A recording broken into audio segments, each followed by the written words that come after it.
Hello everyone. Today I will be going over the demographics of Arab and Muslim American clients.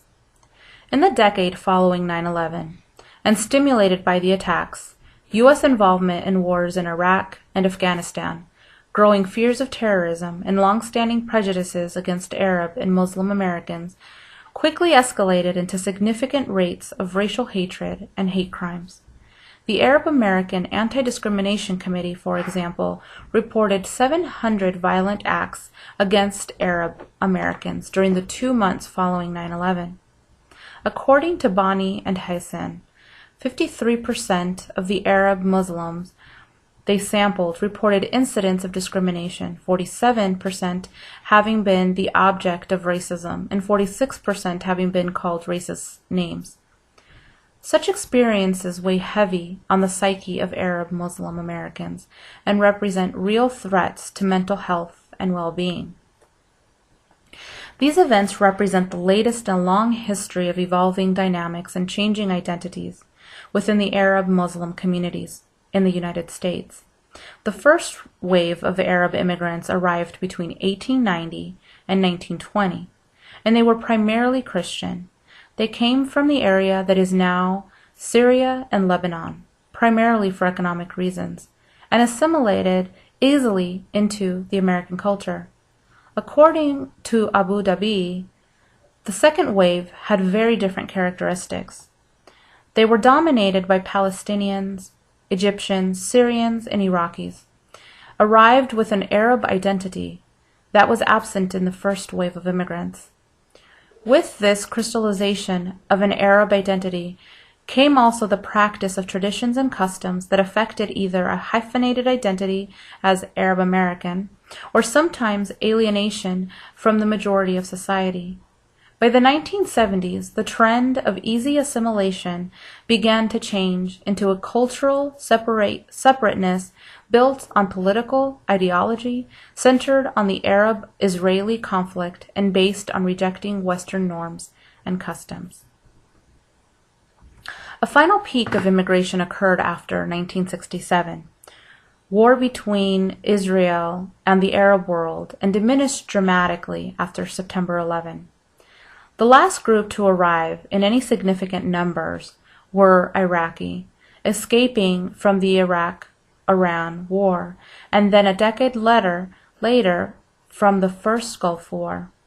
This population exhibited particularly high levels of mental health problems and trauma. The tightening of immigration laws and legal statuses post 9/11, and again after the Gulf Wars, have made travel between the U.S. and their home countries impossible, and has caused much distress for many Arab Muslim families. The history of Arab Muslims in America is especially complex because it reflects the ever-changing landscapes in relation to what is happening in both America and in the Middle East. For example, as Abu Baker points out, differences in the ethnic and political conscience of each wave of immigrants reflects the change in the geopolitical map of the Arab world. Similarly, Arab Muslim families often find themselves struggling with challenges of assimilation to their native collective family patterns. The 2010 U.S. Census data estimates 3.5 million Arab Americans. 80% of those are U.S. citizens, and 37% are foreign-born. This population is about equally distributed between Christians and Muslims, and immigrated primarily from the Middle East. As a collective, they share the Arabic language and descend from nomadic tribes from the Arabian Peninsula. Muslim Americans number 8.5 million, come from over 75 countries, and vary widely as to language, ethnicity, and national origin. In general, the combined Arab Muslim American populations are younger, 30% below 18 years of age. More highly educated, 40% have earned a bachelor's degree and earn more, over $50,000 yearly, than the average American. The vast majority reside in major cities such as New York, Detroit, and Los Angeles, and is concentrated in 11 U.S. states. Abu Baker enumerates a number of difficulties and demands that Arab Muslims regularly face in their adaptation to life in the U.S., and these include expectations that are already settled. Immigrants will help bring over and settle relatives and friends. Difficulties related to failing and develop language proficiency in English. Problems of living in a non-Islamic country where religious requirements often clash with the rhythm of American daily life.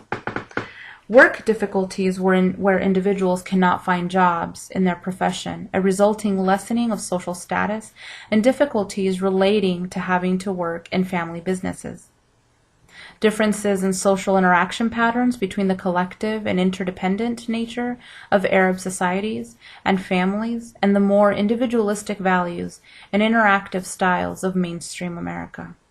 And lastly, increased tensions between spouses, tensions created by inhibitions on interfaith and intercultural relationships and marriages, and conflicts between parents and children over changing behaviors, values, and parenting practices.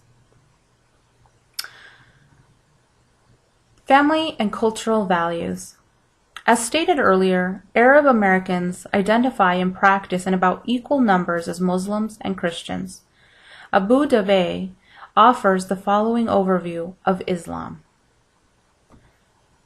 The essence of Islam, as preached by the Prophet Muhammad, was transmitted through the Quran, which is believed to be the literal word of God. In addition to the Quran, the laws of society were elaborated upon by adding the Prophet's own traditional sayings, hadith, and his practices, sunnah. A fourth dimension was also added, taking into account certain pre-Islamic traditions and also integrating other existing societal norms and cultures and customs. Except by implication, the Quran does not contain explicit doctrines or instructions.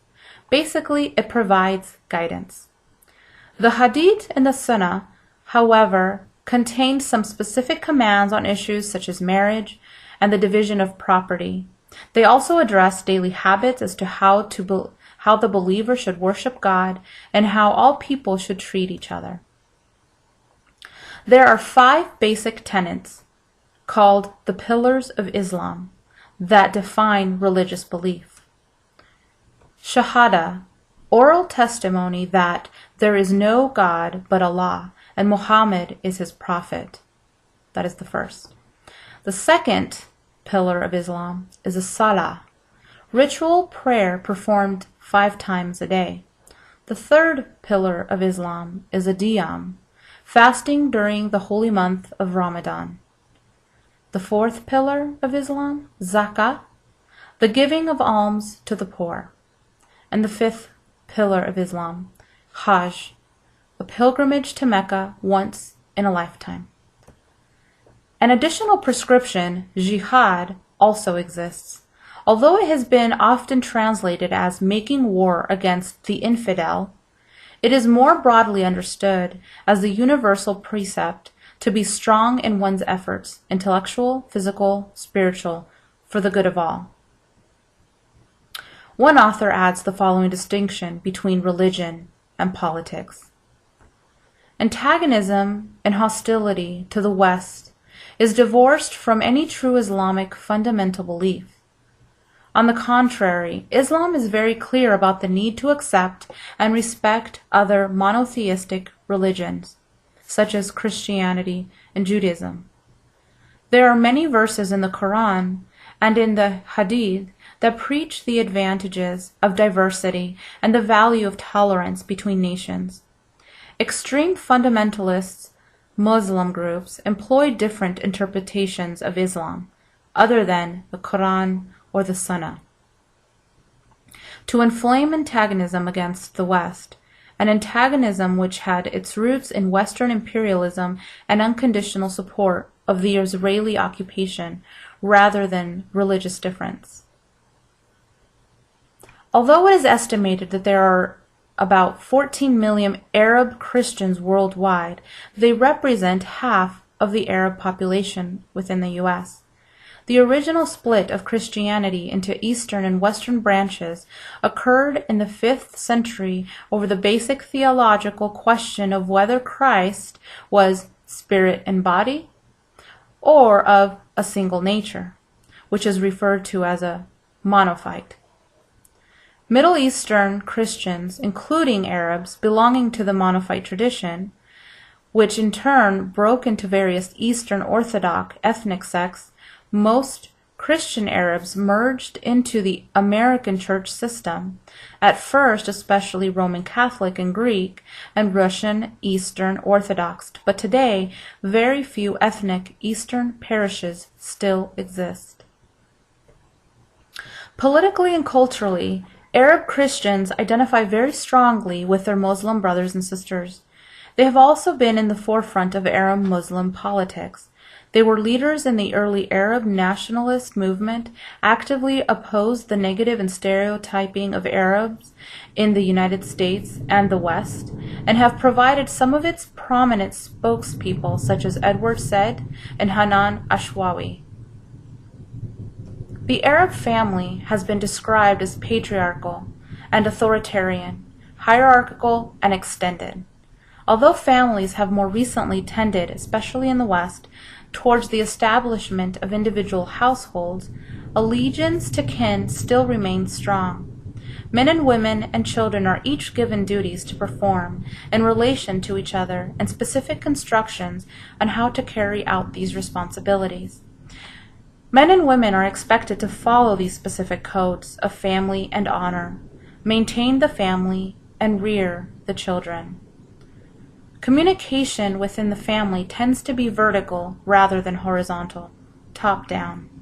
Parents tend to use anger and punishment, and the children respond by self-censorship, covering up, or deception.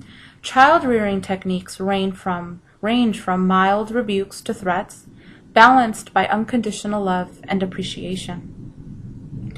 This is especially true for sons. Boys and girls are treated differently with an eye to instilling traditional sex roles, expectations in both. They are expected to maintain close family ties and are discouraged from individualism and separation from parents and the family. They are expected to obey the authority of the father and family, as opposed to having and acting upon their own ideas. They spend more time with and are more emotionally attached with the mother, who often acts as a go-between in communication with the father. Abu Dabi points out that this style of parenting tends to encourage acting out and triangulation within the family. Of course, in many Arab Muslim American families, these traditional parent patterns are challenged and often adjusted after immigration and over time into the U.S. Respect and awareness for the collective nature of the Arab Muslim family and psyche is critical to successful intervention services or social service support. Once again, I offer that you access some of the additional resources, information, and material provided in your module and within the textbook.